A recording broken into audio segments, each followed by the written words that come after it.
Hi there, my name is Adiola Kingsley James. This video is for people in blended families. It's for stepmothers and stepfathers. I was having a conversation with a friend of mine yesterday who's a stepfather. They have a nice blended family. His wife has a child. He has 4 kids from his other relationship. And I was asking him, how have you navigated this? Because the wife's child had been in his life for 11 years, something like that. And he was saying that at some point, whenever he would speak unkindly to the child or, correct the child or whatever, people thought he was harsh. And he used to feel more slighted when, after he's talked to the child, the mother of the child would then go and meet the child later and talk to the child. It seemed like he was being disrespected or something else was being told to the child to reduce his the efficacy of what he'd said to the child. And I laughed and I asked him why. He said he doesn't know, that's just how he feels, that if he says something, it should stay like that. Sometimes in Africa, we have this Lion of the tribe of Judah experience that it must be this and that's that, not realizing that there are different ways of killing a cat, especially with a child that is not yours, right? And you want to take the role of the primary parent. Meanwhile, the primary parent is there and doesn't actually like what you're doing. And they're not able to say to the man in front of the child or even behind the child because they don't want you to feel like because the child is not yours. Some unspoken words. But even if the child was actually yours, there has to be different ways of dealing with a child, especially if you're observant enough to know the kind of child that you have. A lot of children do things for attention. Right? And they don't see shouting or beating as bad attention as long as all eyes are on them. So as a step parent, I always suggest right now that the first thing you actually need to do is allow the primary parent handle some of the discipline.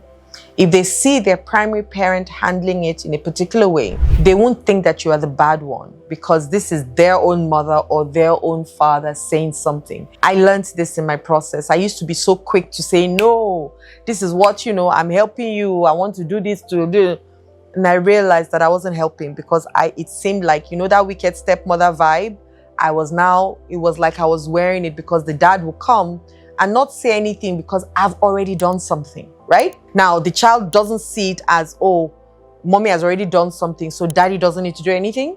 They see it as mommy has done something, but our fantastic daddy, our stepmom, once again has made noise, but our beautiful daddy, our wonderful daddy didn't see anything because they don't know that once one person has done something, both of you are doing it. They assume that it's only one person doing it, the other person is cool. Continue seeing their dad, their primary parent, who's their dad, as the great one, and me, the stepmother, as not. That didn't happen with my child because she's my child. She's my bio child, right?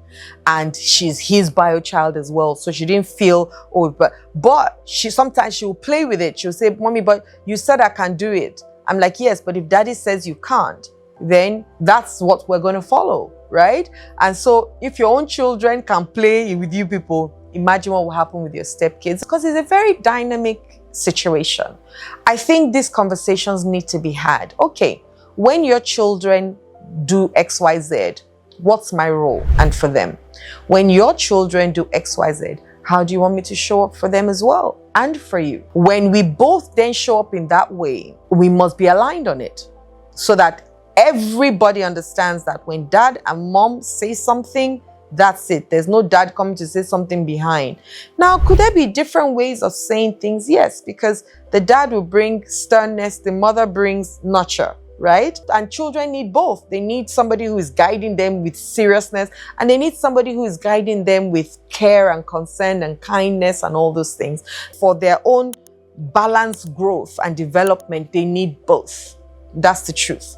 And that's why even for single parents, please look for an opposite sex. If you're a woman and a single parent, look for a man that you really, really respect and allow your children see him as that so that they can get a balanced view on life and not just one view. Okay? But that's, conversation for another day. So I think that those conversations need to be had and it needs to keep developing because we'll keep changing. Our styles of communications will change. Our style of conversations will change. Our style of discipleship / discipline must change because they get older, right? Our style of the consequences to the choices that they make must also evolve. And so it shouldn't just be a one-off, but you said that year. What are we going to do today? So maybe 3 months, maybe 6 months. It should be dialogue. Okay, so when they did this or when they do this, what should be our general stand for this? When we separate, the children are like the ground that suffer. And so they take on a lot of trauma that we don't know. So even if, yes, you have brought them to another home and you are hoping that you can build a safe space for them, they actually might never ever feel safe in that place, because where their safety was, you removed them from it and they don't trust you anymore. So it should be a conversation that you have amongst yourselves as parents, but it should also be a conversation you bring the children in to say, okay, when you do this, what would you like us to do? Let them be a part of the conversation as well, so that even them will not say, is my wicked stepmother or my wicked father, even if nobody says wicked stepfather, or is my stepfather that punished me. They'll be telling people my choices. These are the consequences to the choices that I made. It will never be about you, but they will take responsibility and ownership for the choices that they make that has led to the consequences that they're dealing with. And you can also do this with your own biological children as well. I'm just talking about it today because we're talking about step parenting and blended families. I hope this helps. You know, this really helped me in my own blended family, and I suggested it to my friend as well, and he said, okay, he'll take it on. But this is for anybody out there struggling in the blended family and wondering, how do I handle disciplining my stepkids, or, you know, creating firm boundaries for them and all of that. We'll talk about boundaries another day. But today, dialogue, communication, conversation.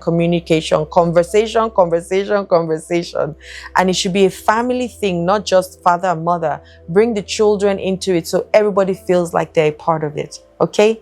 Love and light. Don't forget to subscribe, like my videos, and buy my book. I've got 2 books. One, Dear Stepmom. The other one, Step Out, Stepmom. And those 2 books will really guide you as stepmothers. And I have a course also titled Dear Stepmom that goes with the book. It will change your life. It will help your journey as a stepmother. And then the Transformed You, which is for both father and mother and children, to learn how to navigate their situation in life generally. And of course, that trickles into how you relate with yourselves as a family, and also how you relate with yourself as a person. My name is Adiola. Love and light.